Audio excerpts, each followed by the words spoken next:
Hello everyone, Eric the Racket Scientist here. My video for today is going to be a boring one, even related to my other rackets.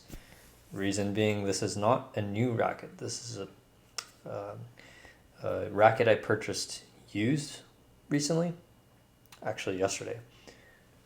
And so if you're okay with that, go ahead and keep watching. If you're not, don't watch.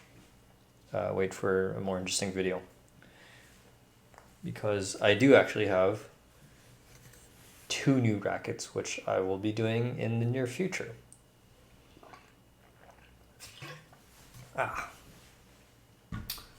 Lovely. All right, let's go ahead and get started.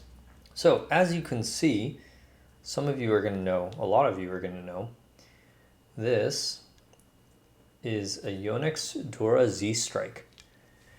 Now the Duora Z-Strike was it was their kind of halo racket back when Duora was still popular, and that would have been, I believe, in the early to mid 2010s, if memory serves me correctly. Now, in terms of Duora, I got into these a little late in the game, and I picked up the Z-Strike. I didn't pick it up when it first came out, so I didn't follow the hype, but I did pick one up. I got two of them actually, kind of near the end of their life cycle. I want to say that would be around 2015 or so. Don't quote me on that. But I really like this racket. And in fact, I would go as far as to say this might be one of my favorite Yonex rackets of all time. I'm not really going to go into that too deeply in this video because this is not a review, but I just really like the kind of combination of features on this racket that make it what it is. And well, what we do know is that this was one of the first Yonex rackets to have a relatively long handle and a shorter shaft, which meant a much tighter response in terms of the racket flex, in terms of, when you swing this racket, you get a much tighter snap. And so when you have a more wrist stroke, like a snap stroke, the racket responds better for those. And because the shaft was shorter, the handling was more responsive as well. And those are some things that people really liked about it. Now, if you don't know, the Duora series was called Duora, and their whole gimmick was the idea that the backhand facing side of the racket and the forehand facing side of the racket had different profiles. And the idea was that it would behave differently, because for your forehand, you would want to load it up more for power swings, and so it had a more of a box shape profile on the forehand side. This is the forehand side right here. And when you turn to the backhand side, it would be more of a sharpened aerodynamic frame. And you can kind of see from just the edge that they have different thicknesses, and the aerodynamic backhand side is thicker because it's more tapered. I'm not really sure the best way to show this. Maybe we can look at it like this. You can see that might be sharper, and on the forehand side, it's more boxy. And this was controversial because a lot of people, they don't really pay that much attention to which side of the racket is facing forehand and which side is facing backhand at most times. And so, you might twirl your racket and, you're hitting it with the opposite way, like you're swinging forehand on the backhand side or whatever.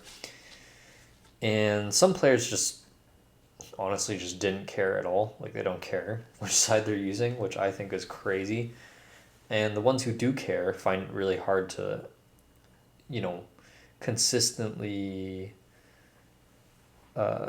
match up the correct side, when they're spinning the racket, or avoid spinning the racket at all, right? And I mean, I think that's kind of weird too, but like, if you use the racket properly, then it's it's very nice. I think they had a good idea of what they kind of wanted to do. It's not for everyone, right? Like not everyone wants to have a racket where you're forced to play or handle it in a certain way. But the idea was good because in the future we see the two halo rackets of Yonex now, the 100ZZ and the 1000Z. The 100ZZ is a long handle, short shaft, stiff racket with a power frame, so a more rounded box frame, and that kind of represents what the Z-Strike kind of shows on its forehand side.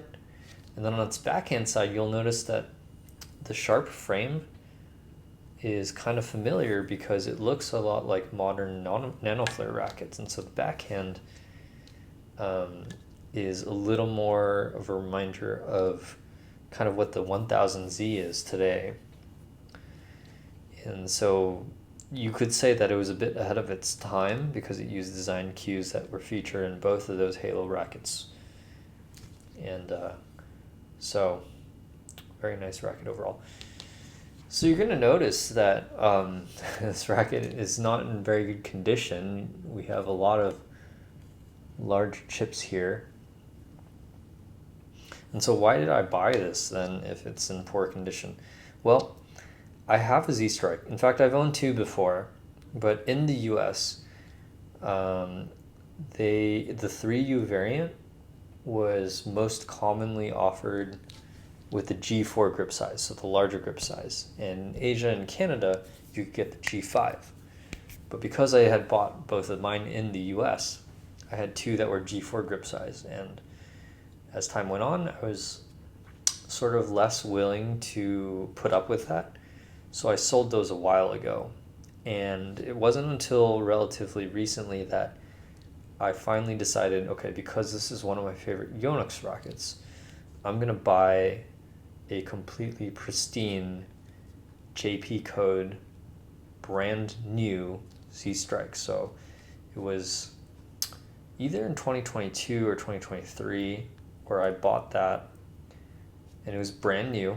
It was manufactured in 2017, but you know, plastic wrap remained unstrung until I had bought it for the appropriate price. Obviously, it's not going to cost, because it's discontinued now, in case that wasn't clear. I had bought it for,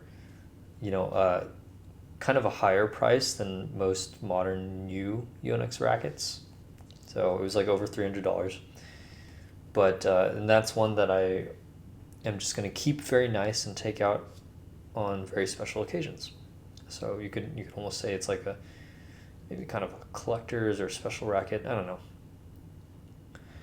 And the problem with that is that if I have a very nice Z-Strike, I really, really don't want to damage it, right? Now, I'm very careful with my rackets. For how many rackets I have, I've broken very few of them, right? Like I've owned many, many rackets in my lifetime, and the number that I've broken or chipped is extremely low. So I generally take very good care of my rackets.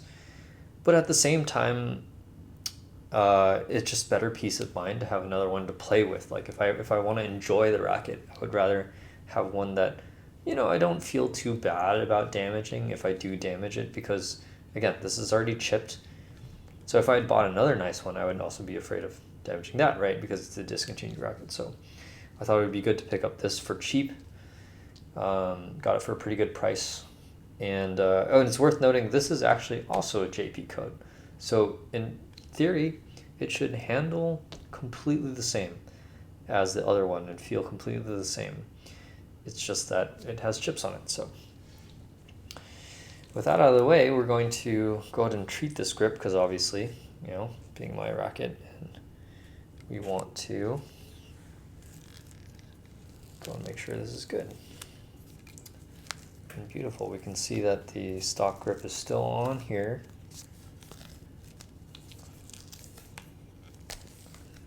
So in terms of that, yeah, still should be totally fine in theory.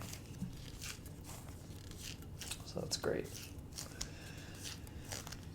And you know, from my perspective, I always find it a little unfortunate that some people treat the rackets like this.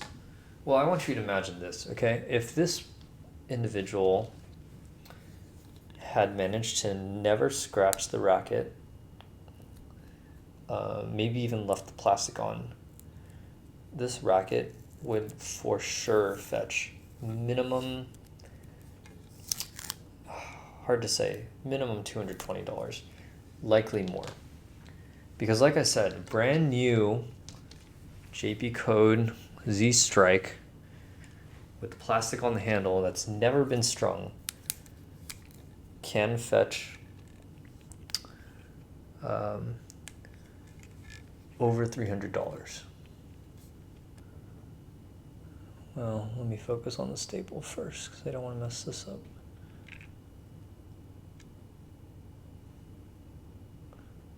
Okay, cool. There we go. You can kind of tell that this grip used to be white, but I don't know if it comes off on camera. It's a little yellow from age, and you can actually see the wear and the sweat that comes through, right? So people, you know, might be wondering, okay, why do we put electrical tape?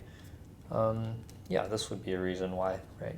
All this kind of yellowness stuff. I'm not going to smell it because that would be gross.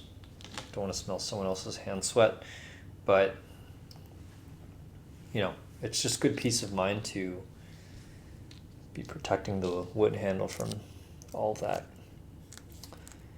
And so far, oh, that's interesting. I don't think I've ever seen that before. There was a second staple. So let's take that one out too on the top. It's like I was saying before, the top staple tends to go through the bottom flange of the cone. And to my knowledge, Yonex is the only company that tends to put a top staple. You can see the holes from the two staples there. Anyways, so what was I saying before?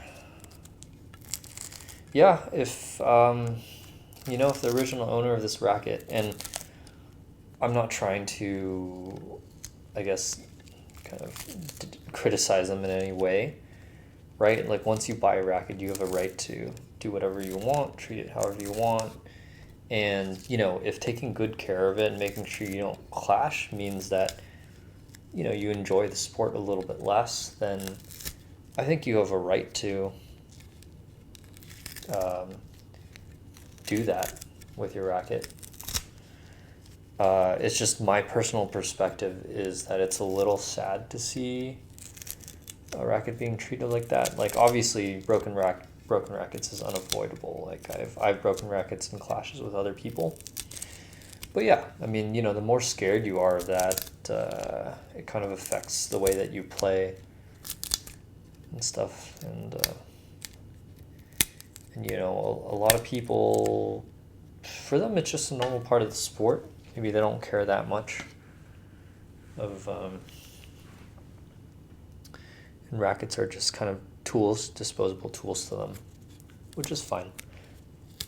And that might have been the case for this guy. But again, if he had kept it in good condition, this could easily have sold for, let me think, easily for over $200. I think easily, if it was in good condition.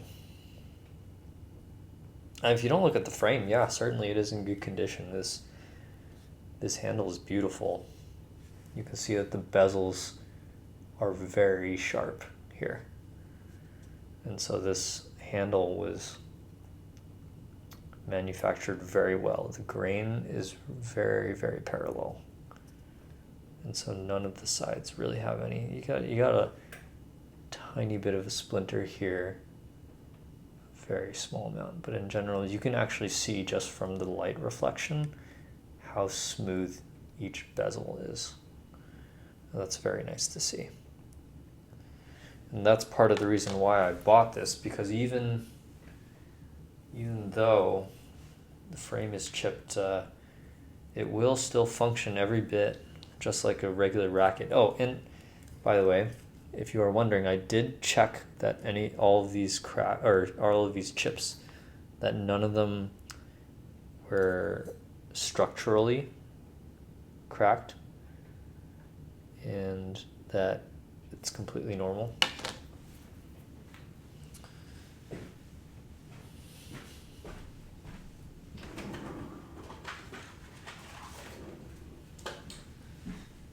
Yeah. You know, handle still looks amazing. And so for me to essentially buy this for half the price of what this would have gone if it were in great condition, I think is a pretty good deal. Because my intent for this, again, is to go out and play with it and not really worry about having to damage it, right? And that's the thing, is that we all have rackets that, there are a couple different levels, right? And my JP other Z-Strike, the brand new one, and I can bring it down at the end of the video too, just to show you what that is and what it looks like. It's just the same racket, just without cracks, so it's not really that interesting without chips. But of course, rackets like that, my collector's item rackets, I'm going to take the most care of, because those are the ones that are difficult to replace. But aside from that, like the rackets in my collection that are currently in production and easily replaceable, okay? And so that will be like Yonex and Victor rackets that are currently in production. And what I mean by easily replaceable is I can purchase them right here in the US. They might be a little more expensive than if I got them somewhere else. Or, yeah, I could ask someone from another country, China, Taiwan, India, whatever, Korea, to go get one for me for cheaper than I can get it in the US. That's another possibility. If it's currently in production, if I can get it like that, then generally I'm not as concerned with damaging or breaking the racket. And again, I still take good care of my rackets. I don't break them that often, but those are the rackets that I'm always willing to lend to other people, because I don't really mind if they do get broken, because I can just buy another one, right? You know, I'll have them pay me back for the damaged goods, and then I'll just buy another one. But when it comes to collector's items that are not as replaceable or discontinued rackets, I'm much more careful. And for example, my JP Code Z-Strike that's in pristine condition, I would not lend that out to anyone.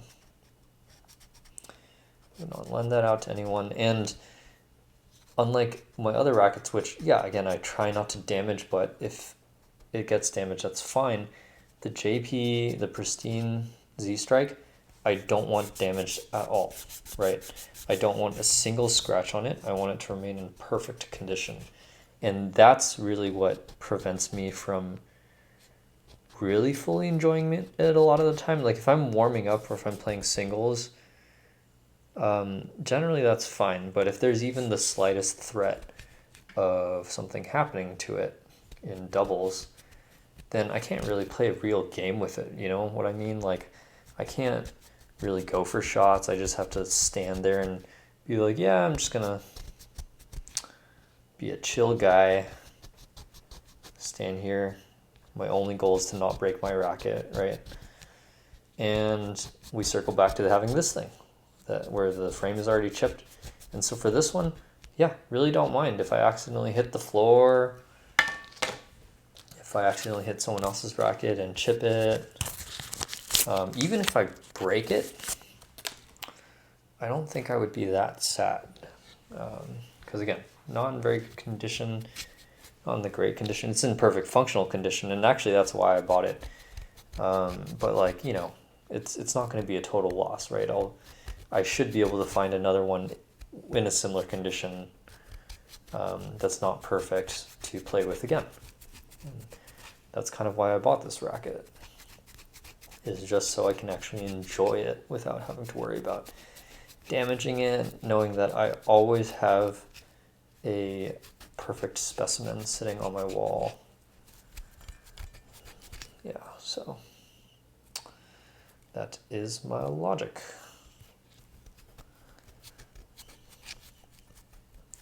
Now, that being said, this is kind of a demanding racket too, kind of like 100ZZ and 1000Z, so you know, it's not going to be something that I play with often, but you know, before I broke my finger, before I injured myself back in September, I was playing with a lot of rackets like this pretty regularly. I was in pretty good condition, so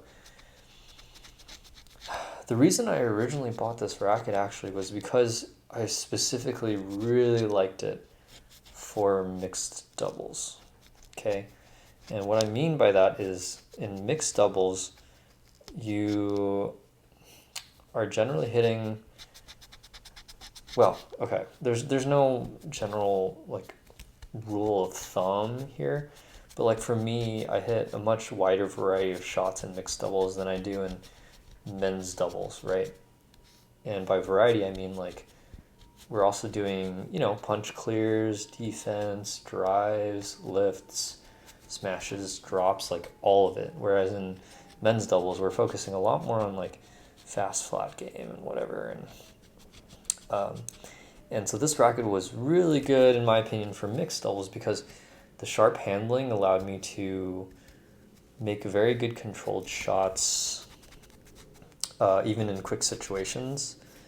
Because in men's doubles, it's like you just want to keep the pace on, right? Like we don't always have to.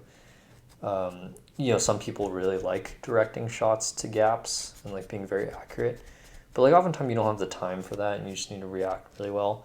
But this racket really allows you to a little bit almost have the best of both worlds. It allows you to direct shots quickly. It handles very sharply, and so you can very quickly deflect or direct shots towards gaps and corners and stuff like that, which works very well if you play that style for men's doubles, but I don't. That's actually not the style that I play for men's doubles. I play more of like a rush down style where I prefer to go for volume and pace, like really just lots of very fast drives without worrying too much about precision. But mixed doubles is a different story. You can't really play like that in mixed doubles. And so I have to rely more on precision and control and pace changes directing towards gaps. And that's why this racket, for me, was a much better choice for mixed doubles. And you can tell all the stuff I'm saying because all the people who used to use or still use this racket are kind of like that. You know, think about Cho Tian Chen, who is, I guess he, I wouldn't call him a precision player, but he's always been good at like being able to play at different paces, right? Slow, controlled, relaxed rallying pace, but also to be able to pick up the speed and maneuver the racket quickly. I mean, Victor Axelsen used this racket for some time as well, but really I'm thinking of people like Yuta Watanabe, who was always about, like, especially in his men's doubles play, but also his mixed doubles play, his counter-attacking has always been amazing. With this racket specifically, he used the Z-Strike, I think, for most of his successful men's doubles career with Hiroyuki Endo,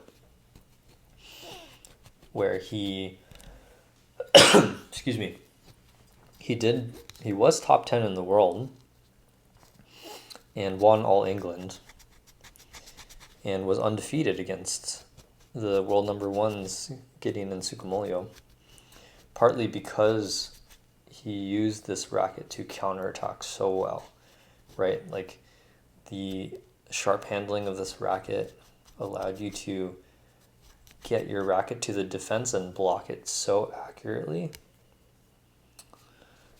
And again, rewarded quick, fast attacking action.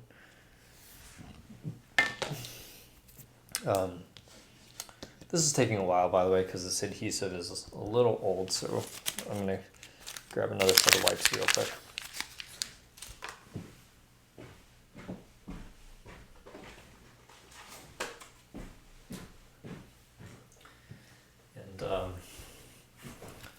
But the player I'm really thinking of that exemplifies this racket, especially in today's play, is Yugo Kobayashi. And if you've seen him play, you'll know exactly what I'm talking about, where he's an excellent counterattacker who uses this racket for very sharp defense and redirecting the shuttle towards gaps in neutral game, and attacking too. Instead of relying on raw power, relies more on angle and placement of his attack. And yeah, in the hands of a player who's a very fast mover, this racket is a really, really amazing tool. I do think it's a little funny, though, ironic maybe, that this racket, on the pro level at least, shows more use in like men's doubles and even men's singles to an extent, even though I personally like it for mixed doubles more. I'm trying to think if anyone really used this racket in mixed doubles.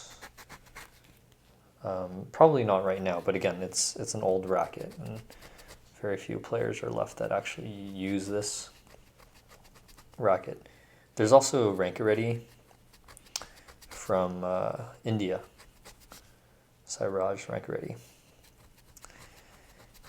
who uses this racket, and he has tried switching to 1000Z, but he's switched back to this one, actually. I don't think it was super clear why. I don't think he provided an official reason, but I mean, part of it could always just be, look, that's what you're used to, right? And yeah, maybe he just didn't quite feel like it fit him as well as this racket did. But it's also tough because, again, they're not going to make another racket like this. And, if the closest thing are 100ZZ or 1000Z, then, maybe you go and try those. For Racket Ready specifically, if it were my guess as to why he used this racket, it's probably more because of, in terms of like powerful men's doubles rackets, like this is really not what I would consider a power racket at all. It's not that head heavy. In fact, it's my Z-Strike is one of probably the least head heavy in my collection. Not the least, but one of the least. It's really doesn't have a lot of head weight behind it, which is funny because there's actually an interview of Cho Chen where he states that he likes the head weight behind this racket. Probably not realizing that the times have changed and there are far more head heavy rackets out there right now. But that's fine. He doesn't really need to know. And you will notice that a lot of pro players, just don't know or don't really care a lot about their equipment. So it's fine. But yeah, again, Cho Chen still likes his racket, I guess. Sairaj racket ready. Again, if I had to guess, not a very powerful, not a super high ceiling power racket. I don't like to use the term power racket because, again, I mentioned in my articles that power is all about style, right? It's all about how your stroke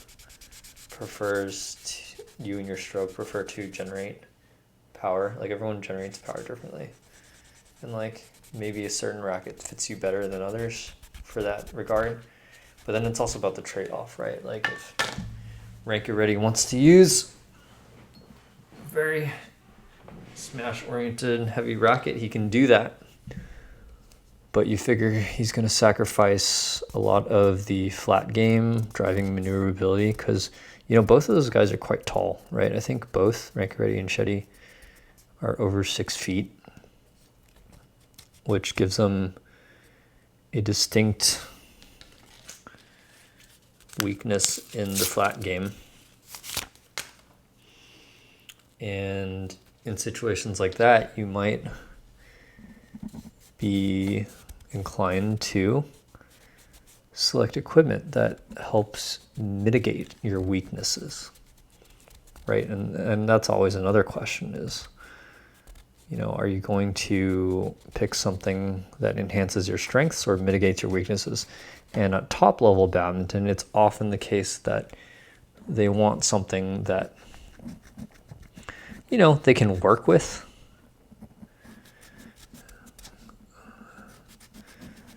But you see it go both ways, right? Like, for example, I mean, I already gave you an example of Rank Ready using again, it could be just that he just likes how that racket feels. Maybe he does smash the hardest with that racket. Actually, no, that's not true. We've seen that he can smash harder with the 1000Z, but I guess he just doesn't prefer the feel of that. And the other philosophy is to select a racket that enhances your strengths. And an example of that would be, for example, like Fajar Alfian using the 88S Pro. I mean, is it a power racket? It's an Astrock, so it's technically a power racket, but, you know, could he use a racket that's more powerful and sacrifice some of his speed? He could, but he didn't, you know, that's not what he wants to do. That's not what the team decided, team and coaching decided was. And I'm mostly inclined to agree with that choice.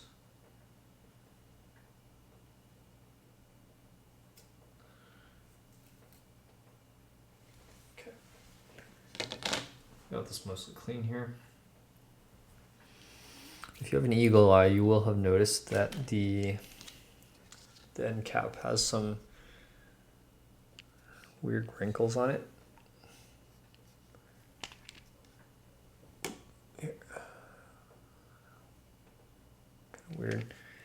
And those are usually a sign that when the cap was first put on, it was kind of like bent. Again, the upper end of the cap, the edges can fold in if it's not aligned when they place it on the handle, and sometimes those ends can fold in. And this is a sign that that did occur, but they like ironed it out. Like they took a tool to like unfold it afterwards. But like, as you can see, it causes like that significant wrinkle there. But at least they fixed it before. And it's not something that they're really going to take the time to fix or redo, I guess, even in JP Factory, because like a lot of people who don't even replace the grip aren't going to notice or care. And the people who do take the undergrip off and see it, well, it's not really going to affect functionality at all. It just looks kind of ugly. I guess you can kind of claim that, like, oh, because it's not something that you see. Okay, so I guess the bad part is that when you get shit like this, there will be small globs or bits of adhesive that actually get stuck under those that I just probably am never going to be able to get. And that's kind of unfortunate. I mean, again, not that it matters, but I'm a bit of a perfectionist, so like I like it when I can get everything, but you know, at a certain point you just have to learn to give up, I guess. So right now I'm just using the tweezers to pull off the little fuzzies from the wipe. If I can finally figure out. Okay.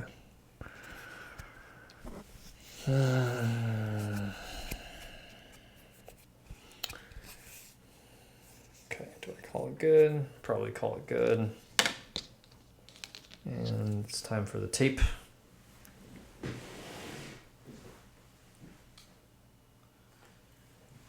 a sip of water.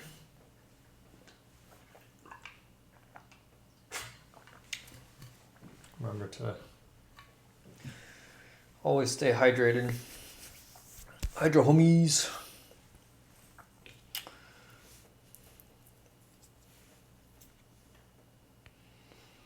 And it's go time. Okay.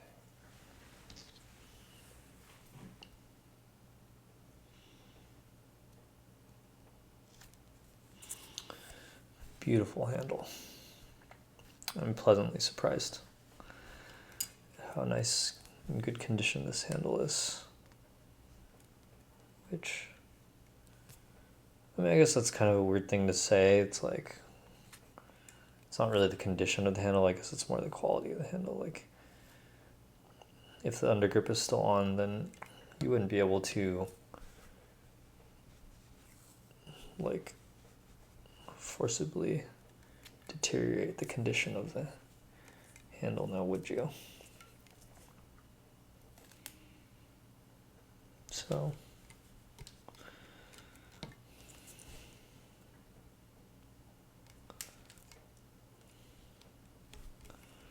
that's kind of how it goes. Now I thought this was interesting because oftentimes you're going to see this spray paint on the handle, this overlay, and a lot of the times it's the same color as the cone or shaft of the racket, as in they're just painting everything here, and you know, some of it gets on the handle, right? And you want to overrun this because you're never going to get a precise edge. And you know, I was wondering why that was, but now that I think about it and I look at it closer, actually I'm not sure. It could be the case that the reason it's spray painted black is because the cone is originally supposed to be black, but actually the white is actually a second layer of paint on top of that. And so instead of a raised decal, then this would just be showing through, maybe? I don't know. I thought I would be able to see this if I looked at the edge of the paint in the cone, like here. You think you would see a layer of black spray paint, but I don't, so I'm not necessarily sure that's the case. Okay. Mysteries of the world, I guess.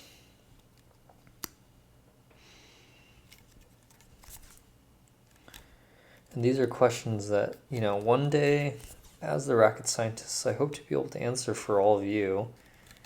And I'm sure most of you really don't give a shit about things like, hey Eric, why is there spray paint on the wooden handle of my racket? And what determines the color of said spray paint? Most of you don't care. And that's fine, but I want to find out. I want to be there one day. And I, for one, would love to have a tour of the Yonex manufacturing facility. If that's something that I'm able to do at some point in my life. Take a tour through the,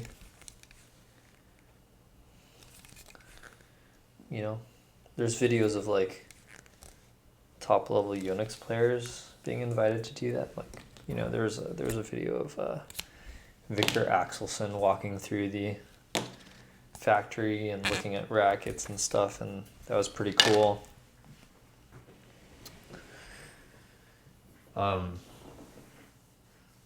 You know, I'm hoping that there's an easier way for me to do that. I don't necessarily think that becoming world #1 in badminton is the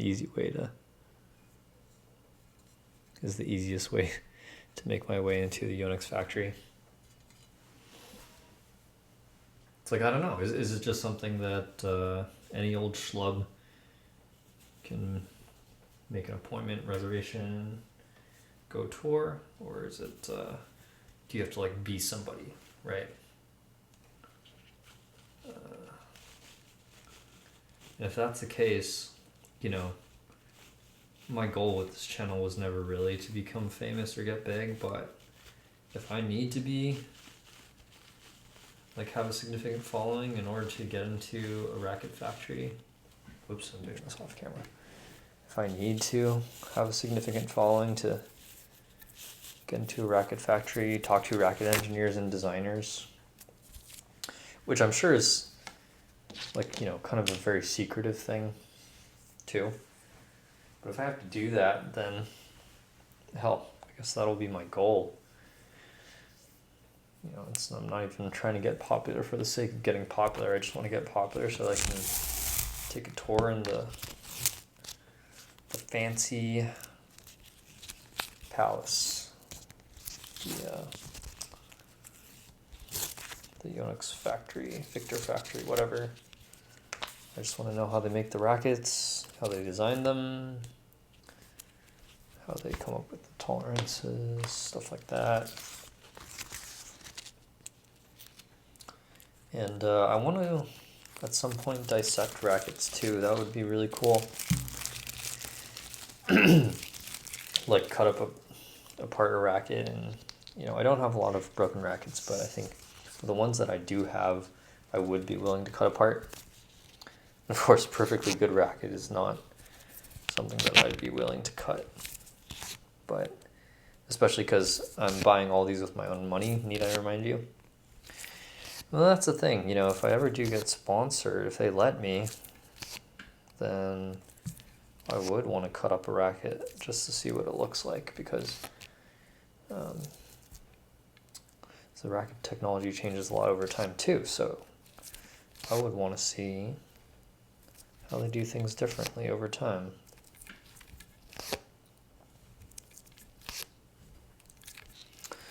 So again, Z-Strike was one of the first rackets to have this relatively long handle.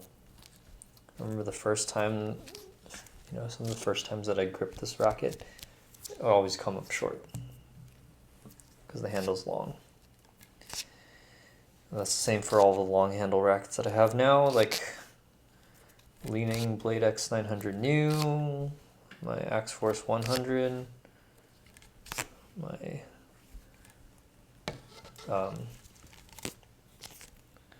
you know, what's funny is that, like, you'll hear me complain about rackets like the 100ZZ, and oh, actually, I almost overran it because I was too scared. And so we'll go back and we'll be a little bit more conservative.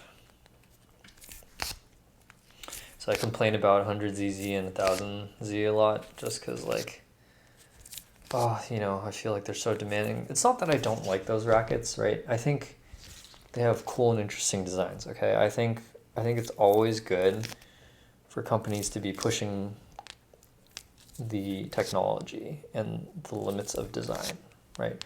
Come up with things that are crazy and new. What I don't like is, well, there's two things. One is that, like, and honestly, I don't know if I have a good solution for this, but it's just like marketing, right? It's like obviously you want to market this racket as the coolest new thing, but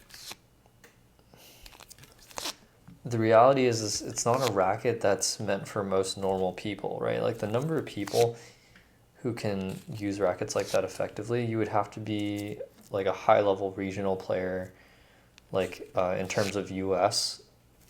Like honestly, I don't believe anyone below A level should even be considering using those rackets. Maybe B level. But like really, at that point, it's not so much the racket, but like more of a skill issue.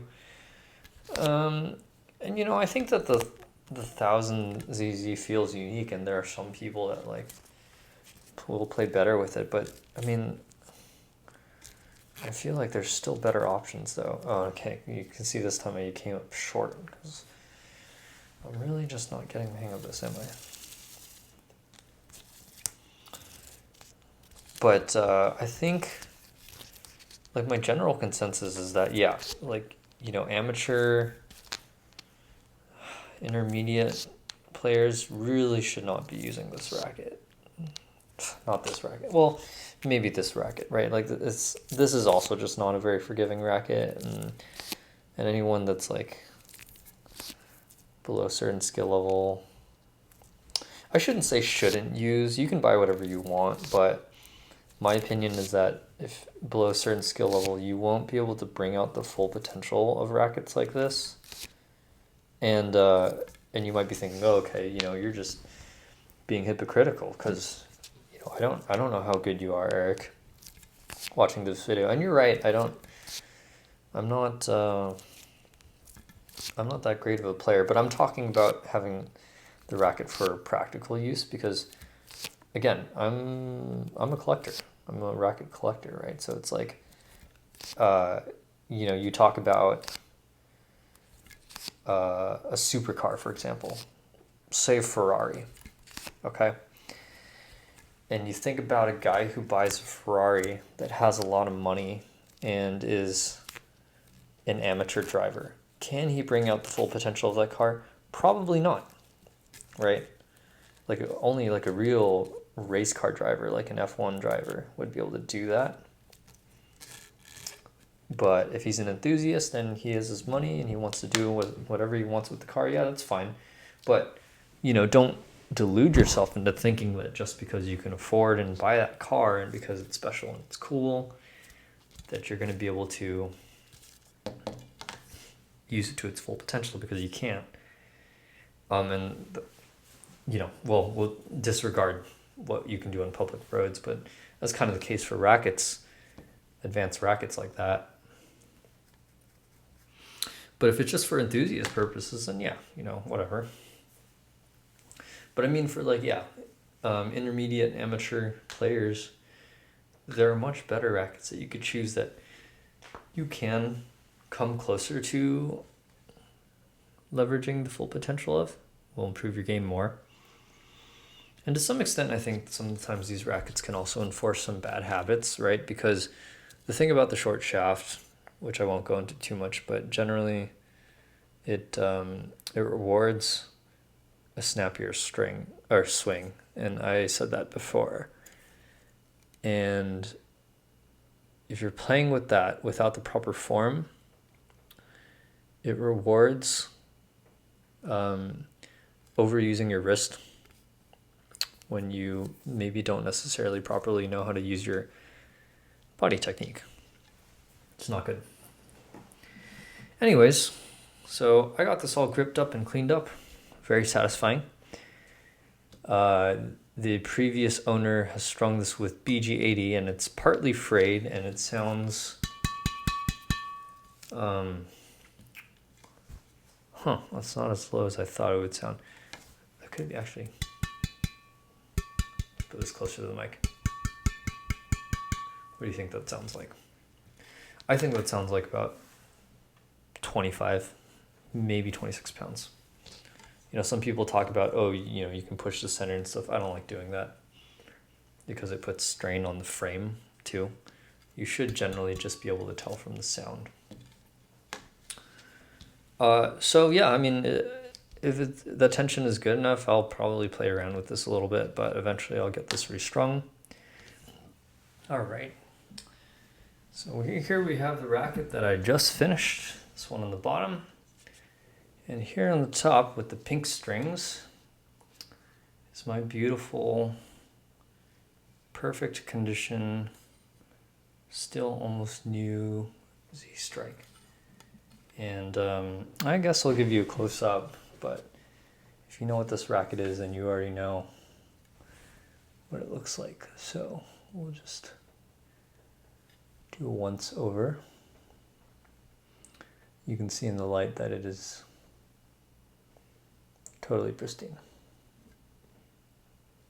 No scratches, not even tiny micro scratches. I don't even know if I've picked up a single bird off of the ground with this racket. And I'll keep it that way. I actually held them side by side earlier, and I don't know if it's just my placebo, but my the pristine one feels a little better to me. I'm gonna go and, like I do with all my rackets actually, I am gonna go and weigh and balance these, and yeah, we'll see how it turns out. So thanks for watching. I'll see you next time.